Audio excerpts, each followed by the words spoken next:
एमाले र राप्रपाका मन्त्रीहरूले सरकार छाडेपछिको गतिरोधले प्रभाव नपरेको भए सरकारका उपलब्धिको सूची अझ फराकिलो हुने थियो। फेरि सहभागी दलमध्ये एउटाले फिर्ता भन्यो भने त अहिले त 10-11वटा भइयो। अब 11वटा मध्ये एउटाले फिर्ता लिने बित्तिकै विश्वासको मत लिन पर्ने हो भने त 2 महिनामै लिनुपर्ने अवस्था आउने भयो। तर मैले बुझ्दा चाहिँ त्यस्तो हुँदैन।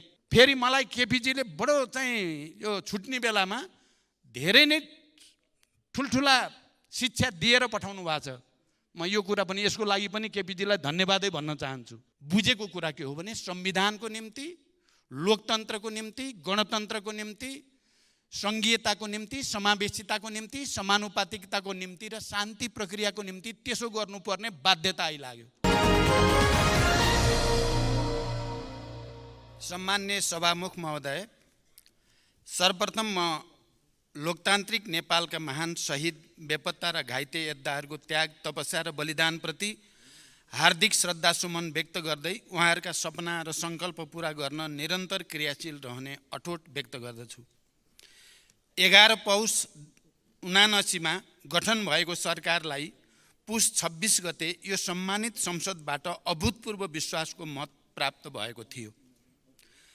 त्यस यता सरकार अर्थतन्त्रको पुनरुत्थान, सुशासनको प्रत्याभूति, विकास निर्माणमा तीव्रता, सेवा प्रवाहमा सरलीकरण, सामाजिक न्यायको प्रवर्धन र राष्ट्रिय हितको अभिवृद्धिका लागि इमानदारीपूर्वक क्रियाशील रहेको यस सम्मानित संसदलाई जानकारी नै छ।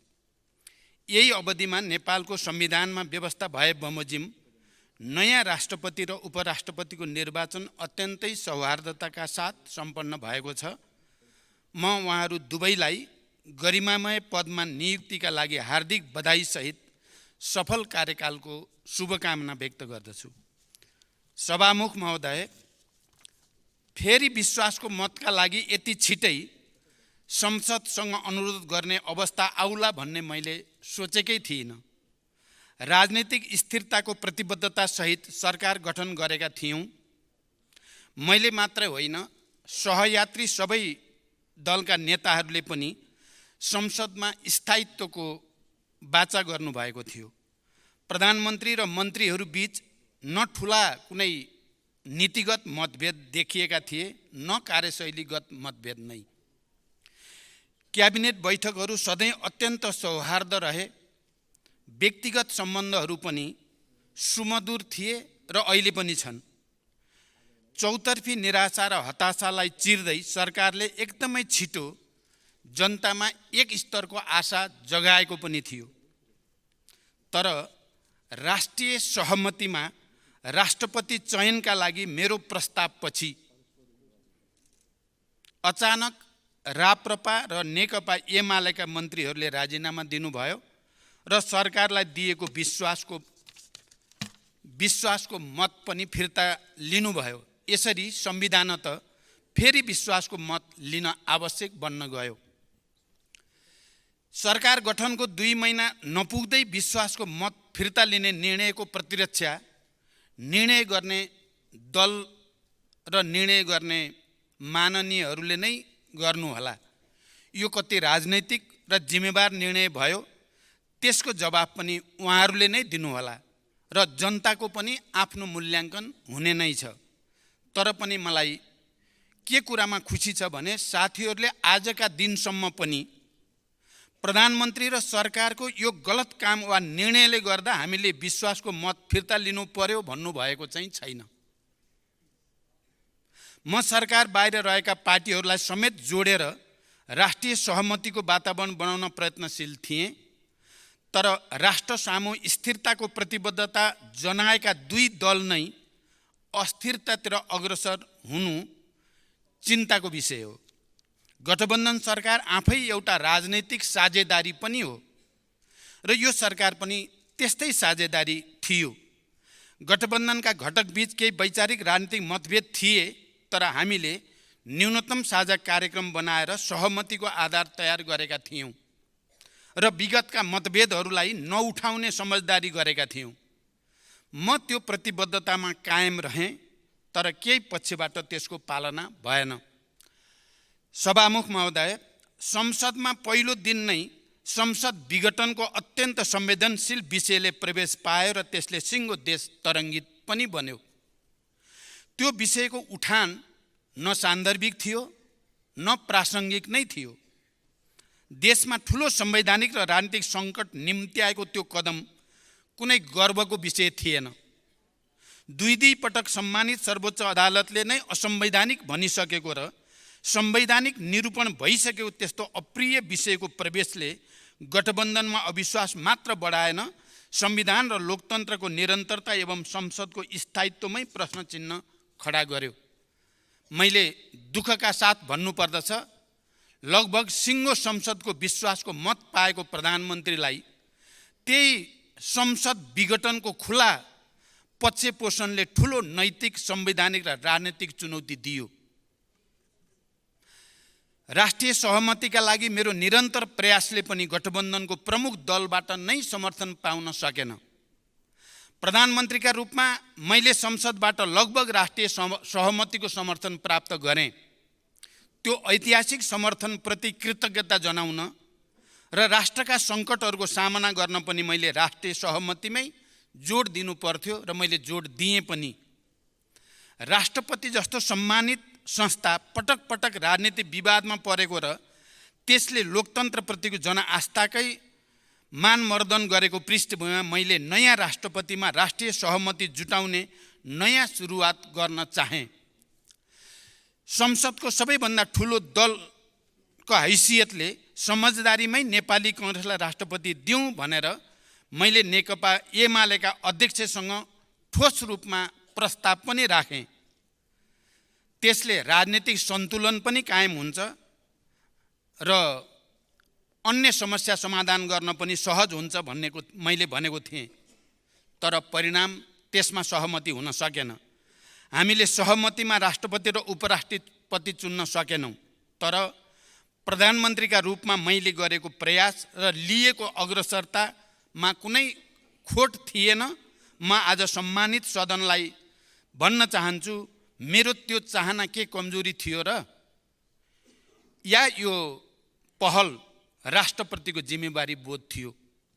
सभामुख महोदय, मैले संसदसँग वाचा गरेको थिएँ, म हरेक पटक रिपोर्ट कार्डका साथ उपस्थित हुनेछु। एमाले र राप्रपाका मन्त्रीहरूले सरकार छाडेपछिको गतिरोधले प्रभाव नपरेको भए सरकारका उपलब्धिको सूची अझ फराकिलो हुने थियो। तैपनि यो छोटो अवधिमा केही उल्लेखनीय काम अवश्य भएका छन्। म छोटकरीमा ती काम उल्लेख गर्ने अनुमति चाहन्छु। सरकारका नीतिगत प्राथमिकता र कार्यक्रममा समेटिएका विषयको प्रभावकारी, परिणाममुखी र समयबद्ध कार्यान्वयनका लागि एकीकृत कार्ययोजना तयार भएको छ।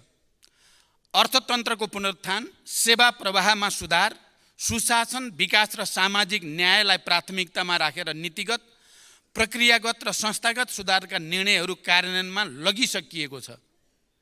यसैको परिणामस्वरूप केही आर्थिक परिसूचकहरूमा सकारात्मक नतिजा देखा पर्न थालेको छ।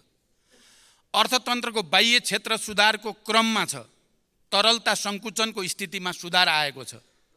विदेशी मुद्रा सञ्चिति, विप्रेषण आप्रवाह, पर्यटन आगमन आदि क्षेत्रमा उत्साहजनक प्रगति देखिएको छ। ब्याज दर घट्दै गएको छ।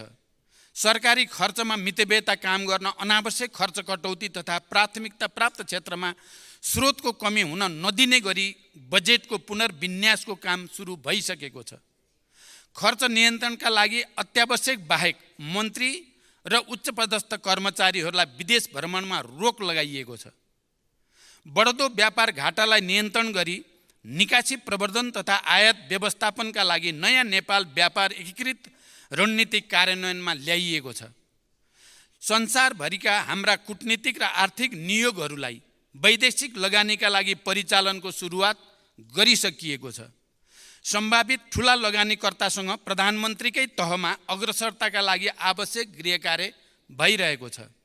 सार्वजनिक सेवामा गुणस्तर देखिने गरी सुधार गर्न सुरु गरिएको छ।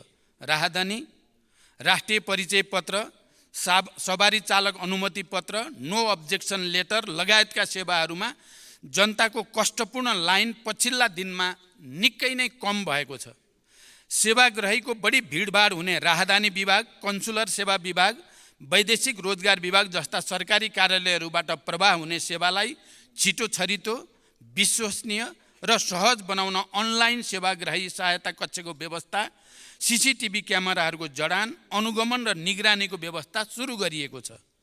नागरिकलाई सम्बन्धित जिल्लाबाट नै राहदानी छिटो छरितो तवरले पाउने व्यवस्था मिलाइएको छ।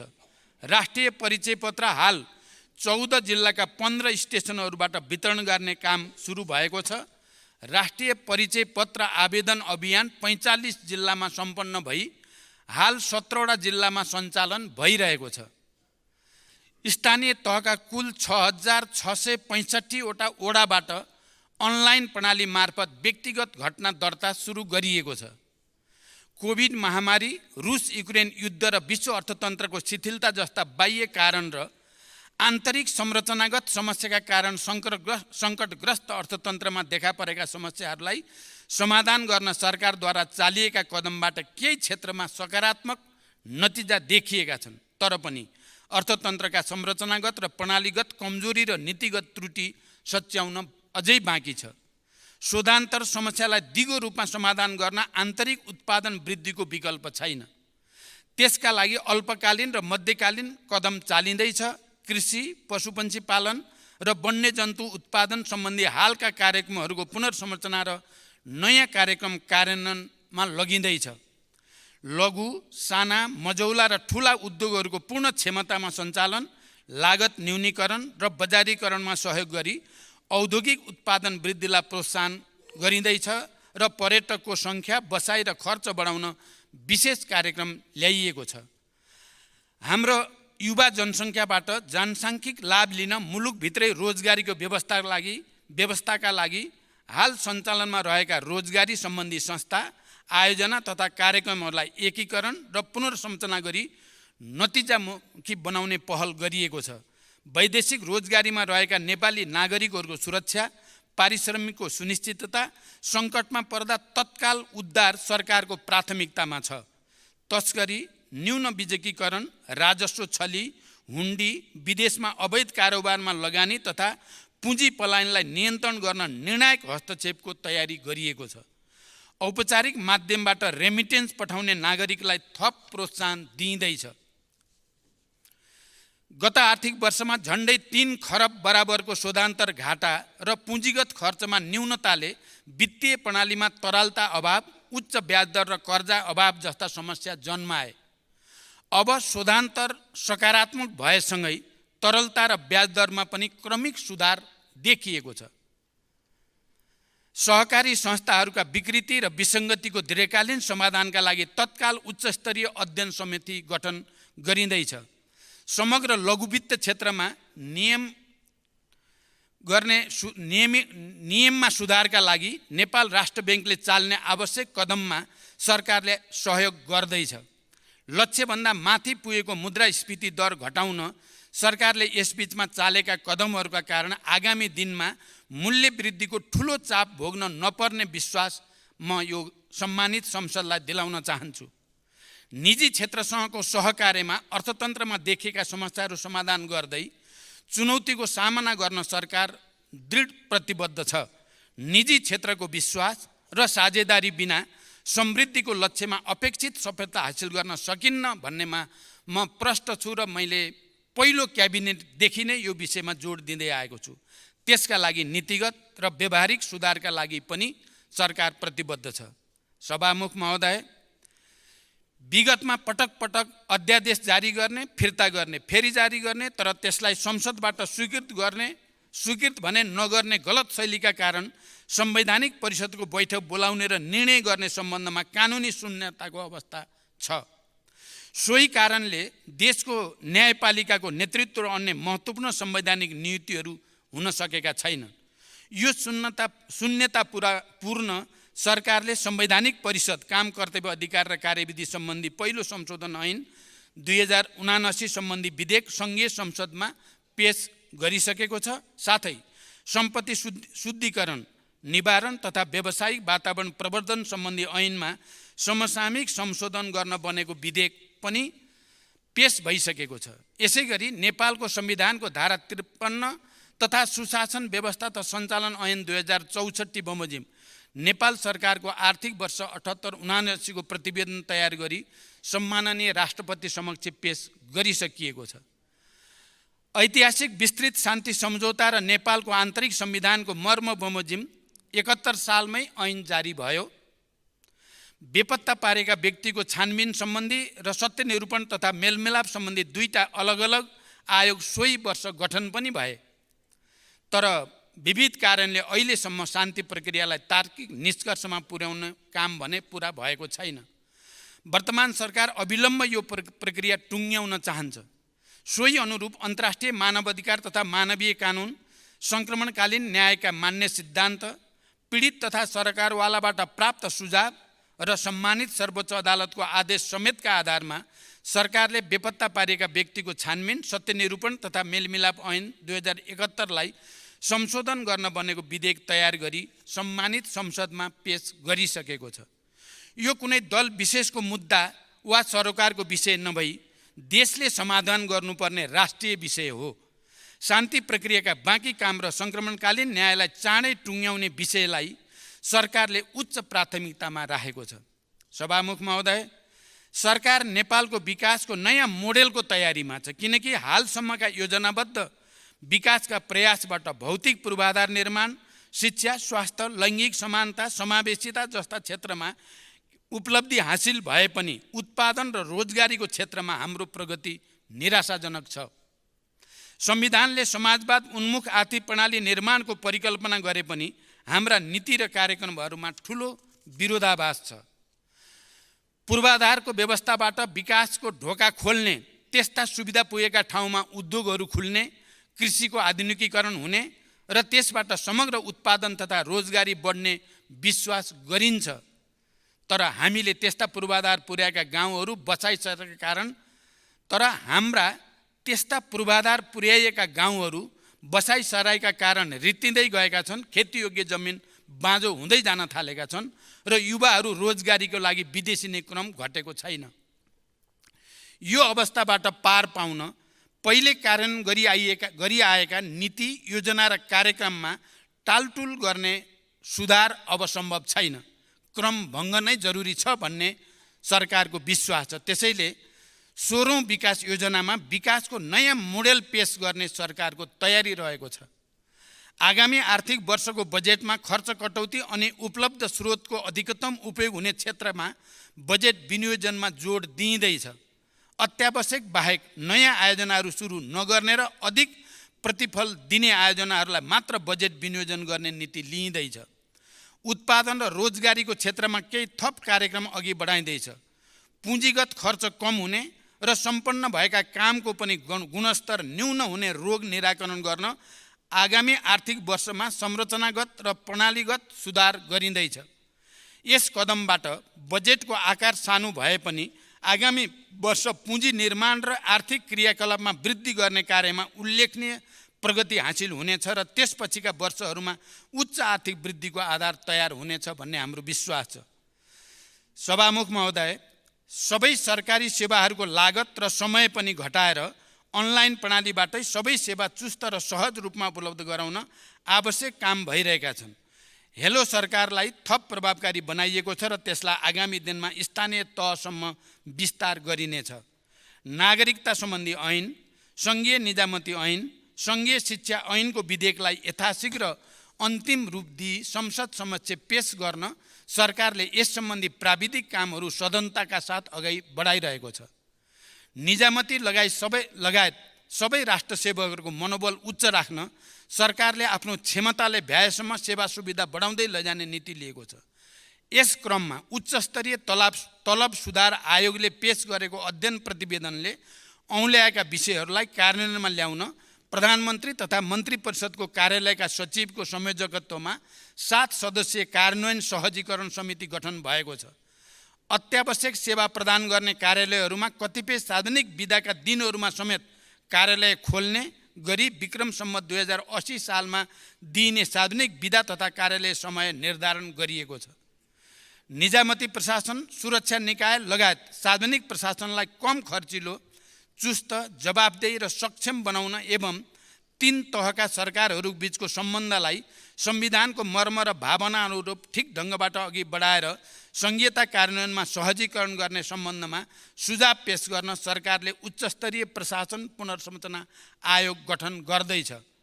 त्यसलाई मर्यादित एवं व्यवस्थित बनाउन अन्य देशका अभ्यास समेतको अध्ययन गरी सुझाव सहितको प्रतिवेदन पेश गर्न गृह मन्त्रालयका सचिवको संयोजकत्वमा एक उच्चस्तरीय समिति गठन गरिएको छ। प्रशासनिक समन्वयका लागि नेपाल सरकारका मुख्य सचिवको संयोजकत्वमा प्रशासनिक समन्वय परिषदको गठन भएको छ। संघीयता कार्यान्वयनमा देखा परेका समस्या समाधान गर्न संविधान र कानुन बमोजिम गठित अन्तर प्रदेश परिषद लगायतका संयन्त्रलाई क्रियाशील बनाउने र गर्न बाँकी कामहरूको सूची बनाई क्रमशः कार्यान्वयन गर्दै जाने दिशामा सरकार अघि बढिरहेको छ। संविधानको अनुसूचीमा रहेका तीनवटै तहका सरकारको कार्यसूचीलाई परिभाषित गर्ने क्रममा विगतमा तयार गरिएका कार्य विस्तृतीकरण प्रतिवेदनलाई पुनरावलोकन र आवश्यक परिमार्जन गरी तीन तहको सरकारका बीचमा रहेको काम तथा जिम्मेवारीको दोहोरोपन र अन्य दुविधाजनक विषयलाई थप स्पष्ट गरिँदैछ। सभामुख महोदय, नेपाल सरकार, प्रदेश सरकार र स्थानीय तहबीच प्राकृतिक स्रोतको रोयल्टी बाँडफाँड स्वीकृत गरिएको छ। विकास आयोजना तथा सार्वजनिक निर्माणमा अत्यावश्यक प्राकृतिक स्रोत साधन, ढुङ्गा, गिटी, बालुवा आदिको आपूर्तिमा देखेका समस्या समाधान गर्न अनावश्यक दोहन नियन्त्रण गरी दिगो र वातावरण मैत्री हुने गरी उत्खनन र बिक्री वितरण गर्न सहयोग पुर्याउने ढुङ्गा, गिटी, बालुवा उत्खनन, बिक्री तथा व्यवस्थापन सम्बन्धी दोस्रो संशोधन मापदण्ड 79 कार्यान्वयनमा ल्याइएको छ। विकास सम्बन्धी छुट्टै ऐनको विधेयक तयार भइरहेको छ। राष्ट्रिय गौरव लगायतका ठूला परियोजनाहरूको निर्माणलाई निर्धारित लागत, गुणस्तर र समयमै सम्पन्न गर्न बजेट र जनशक्ति अभाव नहुने गरी आवश्यक व्यवस्था मिलाइएको छ। त्यस्ता आयोजनाहरूको स्थलगत अनुगमनलाई तीव्रता दिँदै प्रधानमन्त्री तथा मन्त्री परिषदको कार्यालयबाट आवश्यक निर्देशन, समन्वय र सहजीकरण पनि भइरहेको छ। ठेक्का लिएर काम पुरा नगर्ने, बीचमै काम छोड्ने तथा काममा विलम्ब गर्ने निर्माण व्यवसायहरूलाई सचेत गराइएको छ र बारम्बार म्याद थप्दा पनि काम पुरा नगर्ने व्यवसायलाई कालो सूचीमा पनि राखिएको छ। निर्माण कार्यमा गुणस्तर कायम गर्न अनुगमन तथा प्राविधिक परीक्षणमा तीव्रता दिइएको छ। साथै काम सम्पन्न भइसकेर पनि निर्माण व्यवसायले समयमै भुक्तानी नपाउने समस्यालाई पनि सरकारले गम्भीरतापूर्वक लिएर समाधानमा अगाडि बढिरहेको छ। देशका विभिन्न 8 स्थान औद्योगिक ग्रामको रूपमा घोषणा भएका छन्। चालु आर्थिक वर्षमा उद्योग विभाग अन्तर्गत करिब रु 20 अरब प्रत्यक्ष वैदेशिक लगानीको प्रतिबद्धता प्राप्त भएको छ भने अहिलेसम्म प्रत्यक्ष वैदेशिक लगानी प्रतिबद्धता करिब 4 खरब 40 अरब पुगेको छ। यसैगरी लगानी बोर्ड मार्फत हालसम्म करिब रु 10 खरब 40 अरब लगानी प्रतिबद्धता प्राप्त भएको छ। देशमा हालसम्म जडित विद्युत क्षमता 2632 मेगावाट पुगेको छ भने करिब 96% जनतामा विद्युतको पहुँच पुगिसकेको छ। आगामी आर्थिक वर्षभित्र 100% जनताको बिजुलीमा पहुँच हुनेछ। स्वदेशमा आन्तरिक खपत बढाउँदै बचत हुने विद्युत छिमेकी देशहरूमा निर्यात गर्न पनि सरकारको विशेष प्राथमिकतामा छ। सभामुख महोदय, मलखादमा दिइएको अनुदान लक्षित वर्गसम्म नपुगेको र कतिपय अवस्थामा दुरुपयोग भएको सरकारवालाको चासोपछि यसमा सरकारले पुनरावलोकनको आवश्यकता महसुस गरेको छ। तर पर्याप्त गृह कार्यपछि मात्रै यस विषयमा आवश्यक निर्णय गर्ने गरी आजको क्याबिनेटले हाललाई पुरानै व्यवस्था कायम रहने निर्णय गरेको सम्मानित संसदलाई जानकारी गराउन चाहन्छु। हरेक वर्ष किसानले दुःख पाउने विडम्बनापूर्ण अवस्था अन्त्य गर्दै यस वर्ष समयमै पर्याप्त मात्रामा मलखाद आपूर्ति सुनिश्चित गरिएको छ। उखुको न्यूनतम खरिद मूल्य प्रति क्विन्टल रु 540 कायम गरिएको छ भने गहुँको न्यूनतम खरिद समर्थन मूल्य प्रति क्विन्टल रु 3351 निर्धारण गरिएको छ। कृषकको माग सम्बोधन गर्दै दुधको नयाँ न्यूनतम खरिद मूल्य प्रति लिटर रु 65 निर्धारण गरिएको छ। बर्ड फ्लू रोग नियन्त्रणका क्रममा नष्ट गरिएका वस्तुहरूको क्षतिपूर्ति स्वरूप कृषकहरूलाई राहत प्रदान गरिएको छ। भूमिको वैज्ञानिक व्यवस्थापन र सुकुम्बासीहरूको समस्या समाधानका लागि अहिले भइरहेका प्रयासहरूले छिटै परिणाम दिने विश्वास हामीले लिएका छौँ। सरकारी निकायका वेबसाइटहरू बीच एकरूपता कायम गर्न एकीकृत वेबसाइट व्यवस्थापन प्रणाली विकास गरिएको छ।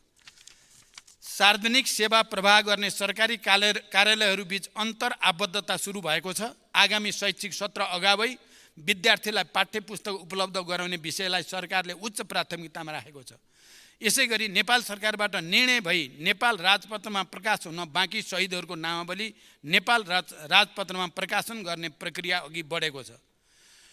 कोशी अस्पताललाई शिक्षण अस्पतालका रूपमा विकास गरी पूर्वाञ्चल विश्वविद्यालय अन्तर्गत आङ्गिक मेडिकल कलेजका रूपमा सञ्चालन गर्ने व्यवस्था गरिएको छ।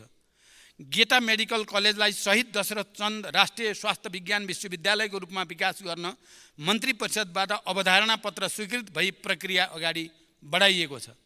सरकारी अस्पतालहरूको स्तरोन्नति गरी न्याम्स अन्तर्गत नयाँ मेडिकल कलेजहरू खोल्न अत्यन्त तीव्रताका साथ गृह कार्य भइरहेको छ।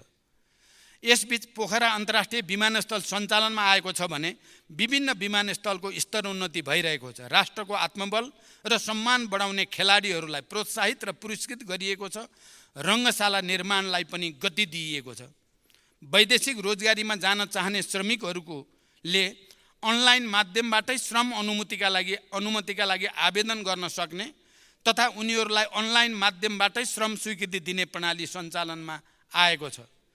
रोजगारदाता कम्पनी र श्रमिक बीच भएको कार्य सम्झौताको आधारमा पुरै कार्य अवधिको लागि कार्य अनुमति दिने व्यवस्था कार्यान्वयनमा ल्याइएको छ। वैदेशिक रोजगारीमा रहेका श्रमिकहरूले श्रम अनुमतिको अवधि समाप्त भएपछि नेपाल नआइकनै सम्बन्धित देशमा नेपाली राजदूतावासहरूबाट नै पुनः श्रम स्वीकृति लिन सक्ने व्यवस्था प्रारम्भ गरिएको छ र यो व्यवस्थाबाट लाखौँ नेपालीहरू लाभान्वित हुने विश्वास लिएको छ। स्वदेशी औपचारिक तथा अनौपचारिक एवं स्वरोजगारका क्षेत्रमा संलग्न र वैदेशिक रोजगारमा गएका व्यक्तिहरूलाई समेत सामाजिक सुरक्षा कोषमा आबद्ध गराउने प्रक्रिया सुरु भएको छ। आर्थिक वर्षको माघ मसान्तसम्म कुल रु 690 अरब विप्रेषण आप्रवाह भएको छ। यस अवधिमा छिमेकी मुलुक लगायत सबै मित्र राष्ट्रहरूसँग पारस्परिक समानताको आधारमा असल र मैत्रीपूर्ण सम्बन्ध कायम गर्न जोड दिइएको छ। कतारको दोहामा सम्पन्न अति कम विकसित मुलुकहरू सम्बन्धी 5औं संयुक्त राष्ट्रसङ्घीय सम्मेलनमा सहभागी भई नेपालले आफ्नो धारणा प्रस्तुत गरेको छ। त्यस क्रममा अति कम विकसित मुलुकबाट स्तरोन्नति हुँदा नेपाल लगायत अति कम विकसित देशहरूको राष्ट्रिय अर्थतन्त्रमा पर्न सक्ने असरलाई न्यूनीकरण गर्न अन्तर्राष्ट्रिय समुदायले उपलब्ध गराउनुपर्ने आर्थिक र प्राविधिक सहयोगका विषयमा ध्यानाकर्षण गरिएको छ। सभामुख महोदय, महिला सशक्तिकरण तथा युवा रोजगारी र उद्यमशीलता विकासका लागि विभिन्न कार्यक्रमहरू कार्यान्वयनमा ल्याइएका छन्। सामाजिक न्याय र समावेशी विकासका कार्यहरूले गति लिन थालेका छन्। विपन्न, पिछडा वर्ग, लोपोन्मुख जाति र सीमान्तकृत समुदायको संरक्षण र विकासका लागि लक्षित कार्यक्रमहरू सञ्चालन गरिएको छ। यसबीचमा विश्व ब्याङ्कबाट विद्यालय क्षेत्र रूपान्तरणको लागि 120 मिलियन अमेरिकी डलर बराबरको सहुलियतपूर्ण ऋण स्वीकार गर्न सैद्धान्तिक सहमति दिइएको छ। नेपाल स्थानीय पूर्वाधार सहयोग कार्यक्रमका लागि बेलायत सरकारबाट करिब 14 अरब 31 करोड अनुदान सहायता उपलब्ध हुने भएको छ। नेपाल गुणस्तरीय स्वास्थ्य सेवा प्रणाली कार्यक्रमको लागि विश्व ब्याङ्कबाट 100 मिलियन अमेरिकी डलर सहुलियतपूर्ण ऋण तथा 3.84 मिलियन अमेरिकी डलर अनुदान सहायता स्वीकार गर्न सैद्धान्तिक स्वीकृति दिइएको छ।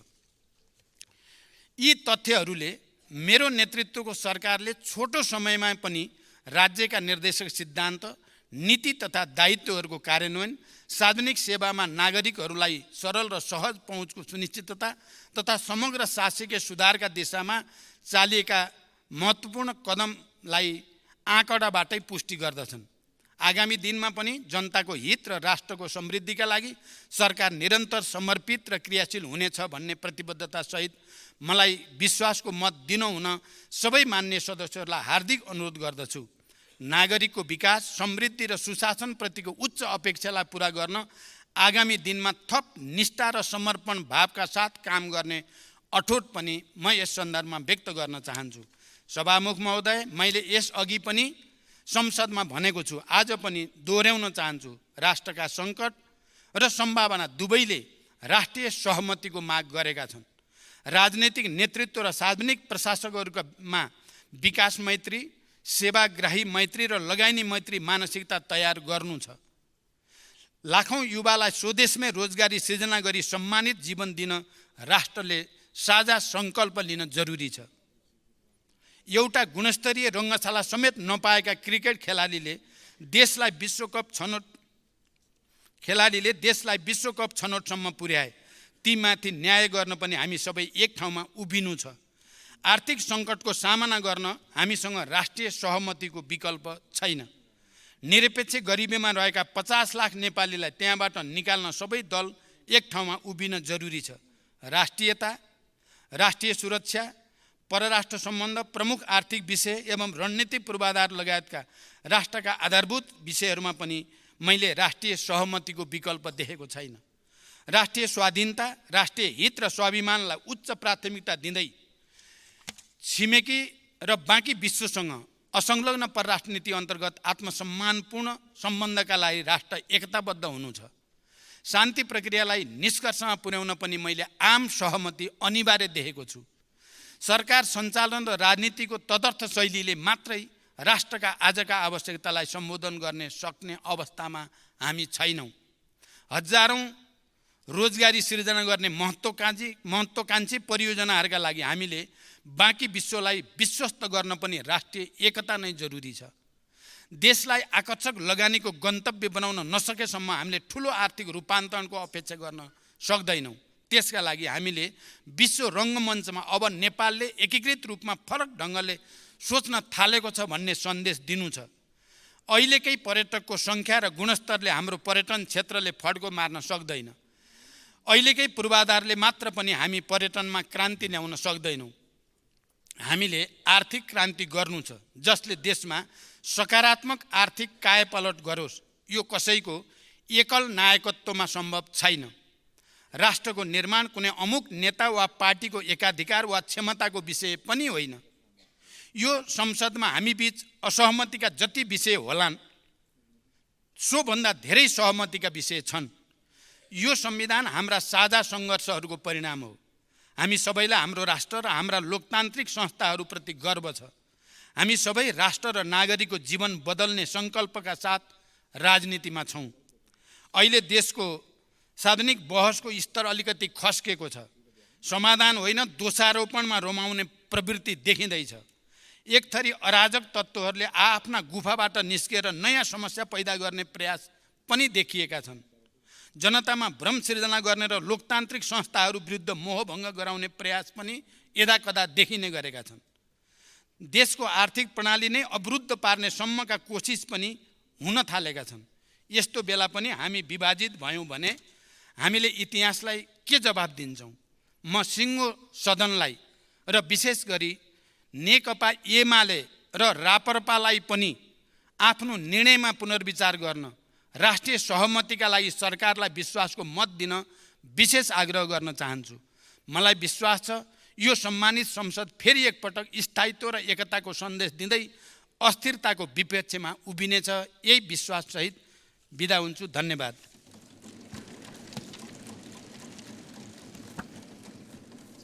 अन्त्यमा सम्माननीय सभामुख महोदयको अनुमतिले नेपालको संविधानको धारा 100 को उपधारा 2 बमोजिम प्रतिनिधि सभाबाट विश्वासको मत प्राप्त गर्न प्रतिनिधि सभा नियमावली 2075 को नियम 152 को उपनियम 4 बमोजिम प्रस्ताव प्रस्तुत गर्दछु। माननीय सदस्यहरू, अब सम्माननीय प्रधानमन्त्री श्री पुष्पकमल दाहाल प्रचण्डलाई छलफलका क्रममा उठेका प्रश्नहरूको जवाफ दिन अनुमति दिन्छु। सम्माननीय सभामुख महोदय, आज हामी यो गरिमामय सदनमा प्रधानमन्त्रीको विश्वासको मतको सन्दर्भमा सहभागी भएर सबै दलहरूले आफ्नो तर्फबाट गम्भीर ढङ्गले नै आफ्ना विचारहरू राख्नु भएको छ र विभिन्न खालका टिप्पणीहरू, आलोचनाहरू, समर्थनहरू सबै देखिएका छन्। सबभन्दा पहिला त म यो लोकतन्त्रको हामीले निर्माण गरेको मन्दिर भनौँ या केन्द्रीय संस्था भनौँ, सार्वभौम संस्थामा गम्भीर ढङ्गले विचार विमर्श गर्ने, आलोचना प्रति आलोचना गर्ने, समर्थन विरोध गर्ने सबै मान्य सदस्यहरू जो सहभागी हुनुभयो, म हार्दिक धन्यवाद भन्न चाहन्छु। जे जस्तो भए पनि हामीले सदनमा बसेर यो सार्वभौम संस्था मार्फत नै समस्याको निकास खोज्ने, समाधान खोज्ने गम्भीर प्रयास गरेका छौँ। यो आफैमा लोकतन्त्रको अभ्यासको एउटा राम्रो उदाहरण हो भन्ने मलाई लाग्छ। समस्याको सदनभित्रै बसेर लोकतान्त्रिक प्रक्रियाद्वारा र आफ्नो विचार र मान्यता अनुसार गम्भीरतापूर्वक बहस गर्नु लोकतन्त्र बिस्तारै परिपक्व हुँदैछ, मेच्योर्ड हुँदैछ भन्ने कुराको प्रमाण पनि हो। हामी विभिन्न राजनीतिक दल छौँ, त्यसकारण हाम्रो विचारमा, राजनैतिक मान्यतामा, एजेन्डामा मतभेदहरू हुनु स्वाभाविक छ।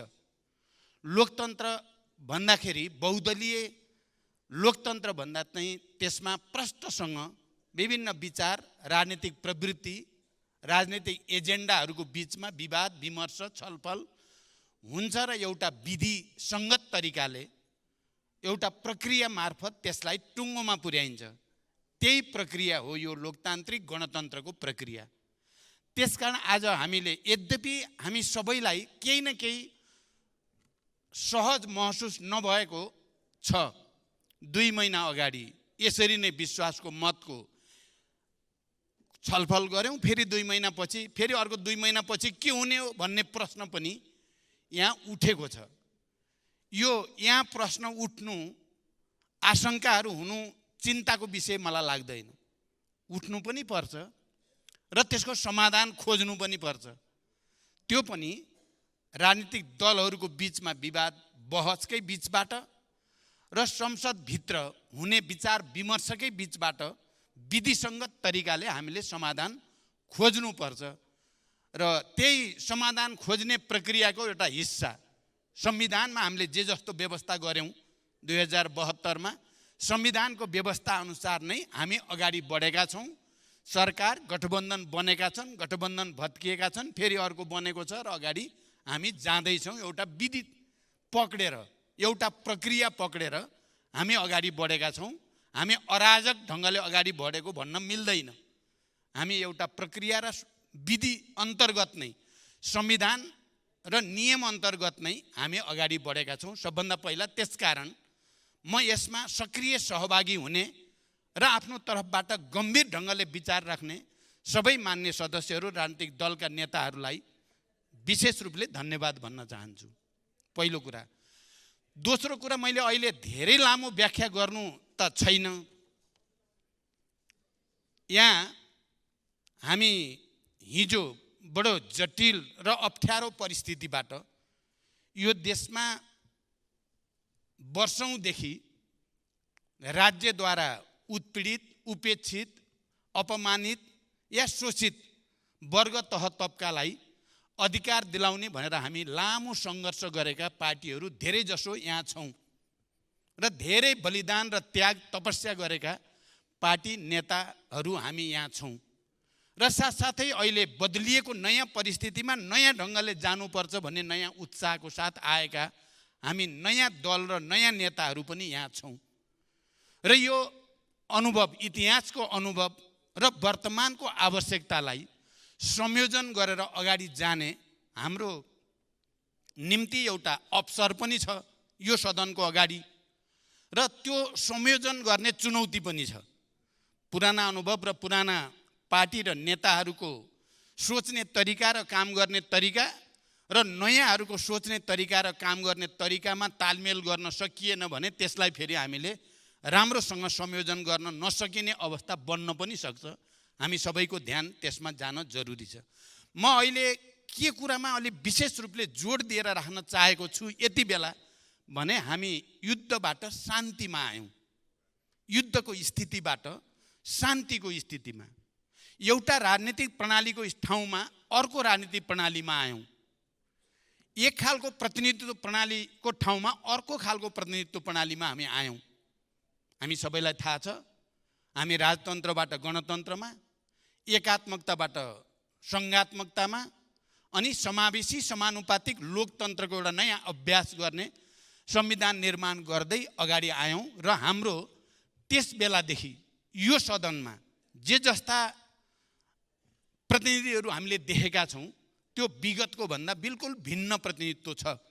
र हामीले यहाँ बसेर विरोध आलोचना गर्ने या समर्थन गर्ने कुनै खास विषयमा जे गरेका छौँ त्यही परिवर्तनको प्रतिफल नै गरेका छौँ। यहाँ बसेर हामीले ऐतिहासिक शान्ति सम्झौताको, सङ्घीय लोकतान्त्रिक गणतन्त्रको या संविधानको पनि हामीले टीका टिप्पणी आलोचना गर्ने स्वतन्त्रता प्राप्त गरेका छौँ भने त्यही परिवर्तनका कारण नै प्राप्त गरेका छौँ। यसलाई हामी सबैले हेक्का राख्न जरुरी छ। त्यसैको जगमा उभिएर हामी लोकतन्त्रको एउटा नयाँ अभ्यास गर्दैछौँ। हामीले त्यसो किन गर्यौँ? हामी शान्ति सम्झौतामा किन प्रवेश गर्यौँ? हामी सबै राजनीतिक दलहरू, त्यति बेलाका सबै प्रमुख दलहरू हाम्रो राष्ट्रिय सहमति भएर नै शान्ति सम्झौतामा हस्ताक्षर गरिएको हो। त्यो एउटा दल विशेषले या एउटा नेता विशेषको मात्रै कुरा होइन, सिङ्गै राष्ट्र त्यसमा संलग्न भएर हामी सङ्घीय लोकतान्त्रिक गणतन्त्रसम्मको यात्रामा आइपुगेका हौँ। र अहिले जे गरेका छौँ त्यसैभित्र बसेरै गरेका छौँ। र त्यति बेला हामी किन युद्धरत पक्षहरू शान्तिमा सहमत भयौँ, हात मिलायौँ, सँगै बसेर सम्झौता गऱ्यौँ, हस्ताक्षर गऱ्यौँ? किन? राष्ट्रको बृहत्तर हित, शान्तिको हित, जनताको हक अधिकार प्राप्तिको निम्ति भनेर हामीले सहमति गरेको हो। एउटा निश्चित विचार, एउटा निश्चित मान्यतामा टेकेर नै शान्ति सम्झौता गरिएको हो। म त्यतापट्टि अहिले धेरै जान खोजेको होइन। र संविधान घोषणा भइसकेपछि पहिलो निर्वाचनतिर हामी जाँदै थियौँ नयाँ संविधान अनुसार। र त्यति बेला हामीलाई लाग्यो, मैले आज यो कुरा भन्नै पर्ने मैले महसुस गरेँ, हामीलाई लाग्यो अब राजनीतिक स्थायित्वको निम्ति र विकास र समृद्धिको एउटा नयाँ यात्रातिर देशलाई लैजान विचार मिल्न सक्ने दलहरू एकताबद्ध भएर जान सकियो भने त्यसले देशमा राजनीतिक स्थायित्व पनि कायम हुनेछ। र एउटा निश्चित विचार श्रृङ्खला अन्तर्गत विकास, निर्माण र समृद्धिले गति लिनेछ। र नेपाली जनताको जो अपेक्षा छ, धेरै वर्षदेखि सङ्घर्ष र बलिदानको बिचबाट समृद्धिको, विकासको, समानताको, स्वतन्त्रताको, मुक्तिको जो आकाङ्क्षा राखेको जनतालाई हामीले केही न केही डेलिभरी दिन सकिन्छ भनेर हामी गयौँ। पहिलो संविधान सभाबाट संविधान बनिसकेपछिको पहिलो निर्वाचनमा म नै त्यसको प्रस्तावक थिएँ। म आज नयाँ आउनुभएका मान्य सदस्यहरूलाई पनि ध्यान जाओस् भनेर पनि म यो भन्न चाहन्छु, म नै त्यसको प्रस्तावक थिएँ। त्यति बेलाको स्थितिमा तात्कालीन नेकपा एमाले र तात्कालीन नेकपा माओवादी केन्द्रको बिचमा समझदारी बनाएर चुनावमा गयो भने र ती दुईटा पार्टीहरूको बिचमा एकता गर्ने उद्देश्यसहित जनतामा गयो भने त्यसले देशमा एउटा नयाँ वातावरण बन्छ भनेर प्रस्ताव राख्ने पहिलो व्यक्ति म नै थिएँ। जसरी शान्ति सम्झौतामा हस्ताक्षर गर्ने यही हलमा दिवंगत गिरिजाप्रसाद कोइराला 7 राजनीतिक दलको तर्फबाट र मैले तत्कालीन नेकपा माओवादीको तर्फबाट हस्ताक्षर गर्दै थिएँ। त्यसरी नै संविधान घोषणा भइसकेपछि देशमा स्थिरता र विकासको निम्ति यो सायद विचारको हिसाबले पनि राजनीतिक मूल्य मान्यताको हिसाबले पनि सबभन्दा उपयुक्त बाटो हो भनेर हामी त्यता गयौँ। म सभामुख महोदय, यो सम्मानित सदनमा एकचोटि गम्भीरतापूर्वक स्मरण गर्न सबैसँग अनुरोध गर्न चाहन्छु र त्यही स्पिरिटमा देशमा अब संविधान बनिसकेपछि स्थिरता र विकास जनताको चाहना हो, त्यसलाई सम्बोधन गर्नको निम्ति विचार र राजनीति मिल्नेहरूको बिचमा एकता नै सायद राम्रो हुन्छ भन्ठानेर नै मैले त्यो प्रस्ताव राखेको थिएँ।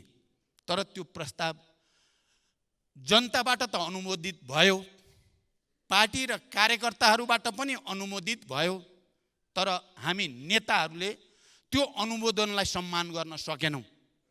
म अहिले आरोपै लगाएर हिँड्न पनि खोजिराखेको छैन। म अहिले प्रधानमन्त्रीको हैसियतले पनि स्पष्टीकरण दिन उभिएको छु, तर म स्मरण चाहिँ गराउन आवश्यक छ भन्ने मैले ठानेको छु। हामीले 3 वर्ष पनि त्यसलाई टिकाउन सकेनौँ। जनताले अनुमोदन गर्यो, पार्टीका तमाम कार्यकर्ताले अनुमोदित गरे, ठुलो आशा उत्साहको लहर सञ्चारित भयो देशभरि, तर हामीले 3 वर्ष टिकाउन सकेनौँ। जनताले टिकाउन नसकेको होइन, कार्यकर्ताले टिकाउन नसकेको होइन, हामी नेताहरूले नै त्यसलाई जनताको त्यो भावना र चाहनालाई सम्मान गर्न सकेनौँ। र झन्डै 2/3 को बहुमत थियो हामीसँग, तत्कालीन नेकपासँग। हाम्रै प्रधानमन्त्री, हाम्रै सबै पदहरू थियो, हामीले त्यसलाई टिकाउन सकेनौँ। किन? यसको समीक्षा कहिले र कसरी गर्ने, यसको समीक्षा हामीले गरेका छौँ कि छैनौँ? हामीले किन हाम्रो आफ्नै 2/3 बहुमत भएको संसदलाई विघटन गर्नुपर्ने र फेरि विघटन गर्नुपर्ने, पटक पटक विघटन गर्नुपर्ने ठाउँमा हाम्रै नेतृत्व कसरी पुग्यो? म मान्य सदस्यहरूलाई र यो सम्मानित सदन मार्फत आम नेपाली जनतालाई पनि भन्न चाहन्छु, के कारणले? अनि त्यसको समीक्षा गर्नु पर्दैन। एकले अर्कालाई दोषारोपण गरेर, कुतर्क गरेर त इतिहास त अगाडि बढ्दैन। हामीसँग भएको केन्द्रीय सरकार किन गयो? हामीसँग भएका 7वटै झन्डै प्रदेश सरकारहरू किन गुमे? र अर्को गठबन्धन बन्नुपर्ने अवस्था किन आयो? यसको समीक्षा नगरिकन हामीले एकअर्कालाई दोषारोपण गरेर आफू चाहिँ पानीमाथिको ओभानो बन्न खोजियो भने हाम्रो चाहिँ अझ अधोगतिलाई कसैले पनि रोक्न सक्छ भन्ने मलाई लाग्दैन। हाम्रो अझै तल जानु बाहेक कुनै उपाय छैन।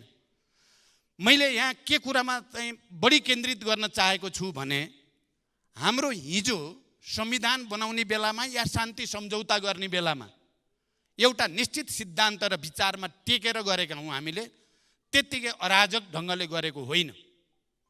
र हामीले एकता गर्दा या सहकार्य गर्दा पनि निश्चित मान्यतामा गरेको। अब यो संविधान अनुसार देशमा विकासको एउटा नयाँ लहर ल्याउने, जनताको आवश्यकता र आकाङ्क्षालाई सम्बोधन गर्ने उद्देश्यमा टेकेर गरेको हो। जब आफ्नै पार्टी र आफ्नै नेतृत्वको सरकारले संविधानको मर्म र भावना विपरीत, लोकतान्त्रिक मूल्य र मान्यता विपरीत संविधानमाथि नै घात हुने गरी अगाडि बढ्यो, त्यसपछि त्यहाँ स्वतः र स्वाभाविक रूपले विग्रह हुनु थियो, भयो। हामी सबैले एकचोटि मम भनेर छातीमा हात राखेर सोच्यौँ भने थाहा हुन्छ के कारणले त्यस्तो भयो। पछि आफ्नो नेपाल कम्युनिस्ट पार्टी 2/3 को बहुमत, चारैतिर सरकारै सरकार, जतासुकै नियुक्ति नै नियुक्ति भएको चिजलाई गुमाएर नेपाली कङ्ग्रेससँग सहकार्य गर्न किन पर्यो? किन त्यसो गरियो? त्यसो गर्नुको औचित्य इतिहासमा के गरी पुष्टि गरिन्छ? मैले सरल भाषामा बुझेको कुरा के हो भने, संविधानको निम्ति, लोकतन्त्रको निम्ति, गणतन्त्रको निम्ति, सङ्घीयताको निम्ति, समावेशिताको निम्ति, समानुपातिकताको निम्ति र शान्ति प्रक्रियाको निम्ति त्यसो गर्नुपर्ने बाध्यता आइलाग्यो। इतिहासप्रति हामी कसैले पनि छेडखानी नगरौँ, बाध्यता आइलाग्यो। धेरै ठुलो छलफल गरियो, संविधानको रक्षा गर्ने शक्ति को हुन सक्छ, गणतन्त्रको र यो सबै परिवर्तनको भनेर हेर्दै जाँदा जसले शान्ति सम्झौतामा हस्ताक्षर गर्यो तिनै शक्तिहरू, मुख्य हस्ताक्षरकर्ताहरू नै एक ठाउँमा नभइकन यो संविधान र यो गणतन्त्र, यो लोकतन्त्र र शान्ति प्रक्रिया अगाडि नजाने स्थिति आएपछि मैले त्यो निर्णय लिन बाध्य भएँ र त्यो निर्णय लिएको। त्यसमा हामीलाई पश्चाताप छैन। मलाई लाग्छ साथीहरूले गम्भीर आत्मसमीक्षा गर्न जरुरी छ। यहाँ मञ्चमा आएर तर्क गरेर, तर्कद्वारा चाहिँ कालोलाई सेतो, सेतोलाई कालो बनाउने कोसिस गरेर केही हुनेवाला छैन। हेर्नु आफैतिर पर्छ। मान्य विष्णु पौडेलले यहाँ भन्नुभयो, प्रधानमन्त्रीलाई थाहा छ, आफैलाई सोध्नुहोस्। म भन्छु अर्थमन्त्री हुनुहुन्थ्यो, तपाईँलाई थाहा छ, तपाईँ आफैभित्र हेर्नुहोस् किन यस्तो भयो भन्ने कुराको तपाईँलाई पनि थाहा छ, के कारणले भयो यस्तो भन्ने कुरा। त्यसकारण तपाईले मलाई भन्नुभयो, म तपाईलाई भन्छु, तपाईलाई पनि थाहा छ। तपाईले नै आफ्नै आत्मासँग सोध्नुहोस्। हामीले एउटा परिस्थितिमा पक्कै पनि म हुन त खोज्दै मलाई प्रधानमन्त्री बनाइदिन पर्यो भन्दै गएको त होइन। म एमालेका अध्यक्षज्यू र सबै नेता साथीहरूलाई पनि भन्न चाहन्छु, म खोज्दै गएको चाहिँ होइन। तपाईहरुले केही समयदेखि बल गर्दै हुनुहुन्छ आइदिए हुन्थ्यो भनेर। म चाहिँ यतै बल गर्दै थिएँ। म यही गठबन्धन बढी नेचुरल छ, यतै बल गर्दै थिएँ लास्ट आवरमा पनि। त्यसकारण म खोज्दै गयो भन्नुभयो भने त्यो सत्य होइन। बोलाउँदै आउनुभयो, तपाईहरुले अनेक गरेर बोलाउनु भयो। के गर्नुभयो अहिले म भन्दिनँ। तपाईहरुले कांग्रेसलाई के भन्नुभयो, कसलाई के भन्नुभयो, मलाई के भन्नुभयो, अर्को मेरा साथीहरूलाई के भन्नुभयो, बोलाउनु तपाईहरुले भयो। बाइ द वे म जान पर्ने परिस्थिति बन्यो, गएँ। र मैले नेकपा एमालेको अध्यक्ष केपी ओलीजीलाई मैले आभार व्यक्त गरेको छु। तपाईले मलाई प्रधानमन्त्री चाहिँ बनाउनु भयो। मैले तपाईलाई दुईचोटि प्रधानमन्त्री बनाएको थिएँ। तपाईले मलाई ब्याज दिनुपर्ने थियो, ऋण तिर्नुपर्ने थियो, तपाईले तिर्नु भयो। अझै एउटा बाँकी छ। एउटा त तिर्नु भयो, एउटा अझै बाँकी छ, हिसाब राख्नु होला। तर 2 महिनामै यस्तो किन भयो भन्ने कुराको नि मेरो सोझो उत्तर छ। त्यहाँ कुनै घुमघुमाउ छैन। मेरो लागि शान्ति, संविधान र यो परिवर्तनको रक्षा मुख्य कुरा हो, प्रधानमन्त्री होइन। नेकपा एमालेका नेताहरू यही हुनुहुन्छ। मलाई उस्तै परे 3, 4, 5 पनि प्रधानमन्त्री दिने स्थिति बनेको मैले थाहा पाएको थिएँ। तर मलाई प्रधानमन्त्री भन्दा शान्ति, संविधान, लोकतन्त्र, गणतन्त्र र जनताको विकास समृद्धिलाई सम्बोधन गर्ने कुरा मेरो मुख्य भयो। नेपाली कांग्रेसका नेताहरू, शेरबहादुरजी यही हुनुहुन्छ, अरू नेताहरू पनि पहिलोचोटि नेकपा एमाले र नेकपा माओवादी केन्द्र साझेदारी गरेर चुनाव लड्दा परिणाम त एक ढङ्गको आयो, राम्रो आयो। एमालेको लागि पनि राम्रो, माओवादी केन्द्रको लागि पनि राम्रो परिणाम आयो। तर एउटै पार्टीको बहुमत त्यति बेला पनि भएन। त्यो परिस्थितिमा नेपाली कांग्रेसको तर्फबाट अब बहुमत तपाईहरुको पनि त्यता पुगेको छैन, एमालेको नि बहुमत छैन। तपाई हामी मिल्ने हो भने यता बहुमत हुन्छ, आउनुहोस् बरु 5 वर्ष प्रधानमन्त्री खानुहोस् भन्नुभएको थियो। अहिले यही हुनुहुन्छ। मैले यसो गर्नु उचित हुँदैन। प्रधानमन्त्रीको लागि मैले जनताको अगाडि गरेको कबुल र गरिएको सहमति तोड्न अहिले सक्दिनँ भनेर मैले रिजेक्ट गरे हो। अहिले पनि ओलीजीले लास्टसम्म कुरा गर्दा ल के चाहियो त तपाई भन्नुहोस् भन्दै हुनुहुन्थ्यो। मलाई चाहिएको संविधान हो, शान्ति हो, लोकतन्त्र हो, गणतन्त्र हो। त्यसकारण राष्ट्रिय सहमतिको निम्ति तपाई तयार हुनुहुन्छ, हामी ठिकै छौँ। होइन भने मेरो चाहिँ सम्भव छैन भनेर भनेको। मैले प्रधानमन्त्रीको लागि होइन। यतापट्टि पनि प्रधानमन्त्री मैले अहिले त भन्न त विभिन्न तर्क भनिएको छ, त्यो कुरा अहिले खोल्न आवश्यक पनि छैन। प्रधानमन्त्री होइन, संविधान, लोकतन्त्र, गणतन्त्र, शान्तिलाई टुङ्गोमा पुर्याउने र जनभावना अनुसार राम्रो काम गरेर जाने अवसरको खोजी गर्दा हामी त्यहाँ सम्भव भएन। नमिलेको एजेन्डै हो। त्यहाँ यहाँ कोही कन्फ्युजनमा पर्न जरुरी छैन। सीके राउतजीले ठिक भन्नुभयो, नमिलेको विचार नै हो, नमिलेको राजनीतिक मुद्दै हो। जहाँ त्यो तुलनात्मक रूपले मिल्यो त्यहाँ मिलेर जाँदो रहेछ। जहाँ मुद्दा मिल्दैन, मिल्न खोज्दा पनि सकिँदो रहेनछ। यही मञ्चबाट मैले विश्वासको मत लिँदै गर्दा हाम्रो बिचमा एउटा समझदारी त थियो। विगतमा त हामी निकै ठुलो झगडा गरेका दुईटा पार्टी छौँ। अझ नेताको हिसाबले केपीजी र म नै आम्ने सामने भएर सडकमा नि लडियो, सदनमा नि लडियो, जतासुकै लडियो, सरकारमा पनि पार्टीमा पनि। अब फेरि एक ठाउँमा जम्मा हुँदा त तिनै कुरा उठ्यो भने त हामी त फेरि जान सक्दैनौँ। यो कुरा भएकै हो। त्यसो भएपछि हिजो भएका वाद विवाद र घटनाक्रम, चाहे त्यो संसद विघटनको कुरा होस्, चाहे मैले प्रस्तुत गरेको दस्तावेजको कुरा होस्, चाहे केपीजीले प्रस्तुत गरेको दस्तावेजको कुरा होस्, त्यसलाई चाहिँ 2-3 वर्ष थाती राख्ने र त्यो कुरातिर जाँदै नजाने, अगाडि जाने कुरा मात्रै गर्ने भन्ने भएको थियो। र म त्यही विश्वासमा थिएँ। म के विश्वासमा पनि थिएँ भने केन्द्रको सरकार थियो, हुँदो खाँदाको 2/3 गुम्यो। 7 प्रदेशमा सरकार थियो कम्युनिस्टहरूकै, हुँदा खाँदाको सरकार सबै गुम्यो। त्यो सबै भएपछि त एमाले पार्टीलाई र मुख्य नेतृत्वलाई पनि रियलाइज भयो होला भन्ने थियो। मलाई बालकोट जाँदै गर्दा मलाई बालकोट बोलाइया छ भनेपछि त पक्कै रियलाइज गरेर बोलाइएको होला भनेर म अलि सोझो सोझो छुके मान्छे। तपाईँहरूले गहिरो गरी हेर्नुभयो प्रचण्डलाई भने होला त नि भनेर गएको म त। तर विश्वासको मत दिन जसरी उहाँले बडो सगौरव मैले संसद विघटन गर्नु सही हो, क्यानाडामा इङ्ल्यान्डमा कहाँ यहाँ पनि शेरबहादुरले नि विघटन गरेको भनेर सबै कुरा भनेपछि त्यही दिन म अब यो भङ्ग हुनेतिर गयो भन्नेमा म भित्र पुगिसकेका थिएँ।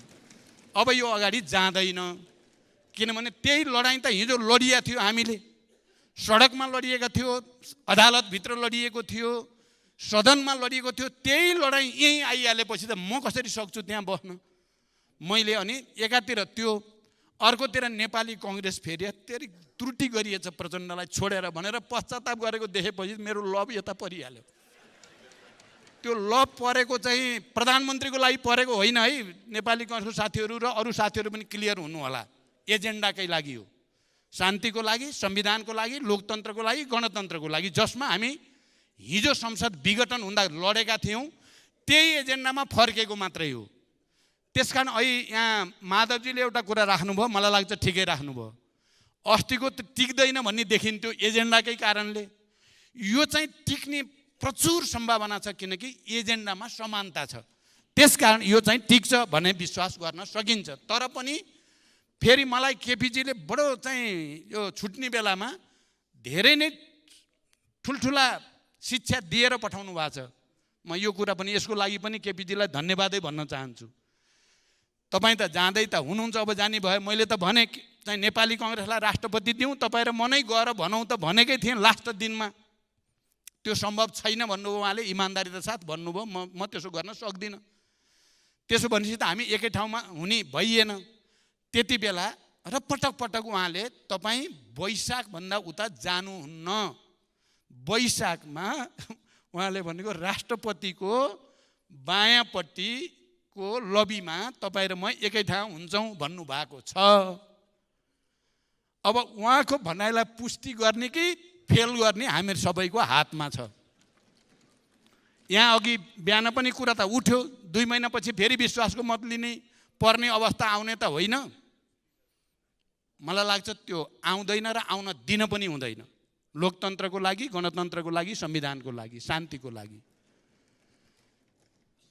मैले यो कुरा पनि धेरै छलफल गरेको छु कानुनविदहरूसँग पनि, अरूसँग पनि।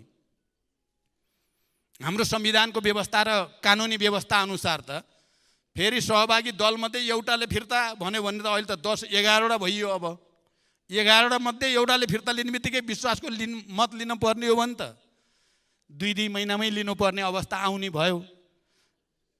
तर मैले बुझ्दा चाहिँ त्यस्तो हुँदैन।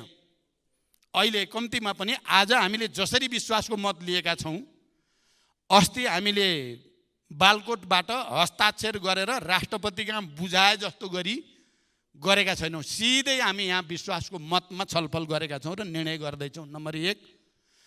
नम्बर 2, त्यहाँ बहुमत छ कि छैन भन्ने कुरा मुख्य हुन्छ। सदन केपीजी नै प्रधानमन्त्री हुँदा पनि जति बेलासम्म सदनमा बहुमत छ भन्ने लाग्दासम्म विश्वासको मततिर जाने कुरा आएन पनि। तर सदनमा बहुमत छैन भनेपछि त विश्वासको मतमा जानुपर्ने बाध्यता आउँछ, संवैधानिक बाध्यता। सायद त्यो स्थिति हुँदैन भन्ने मलाई लाग्छ।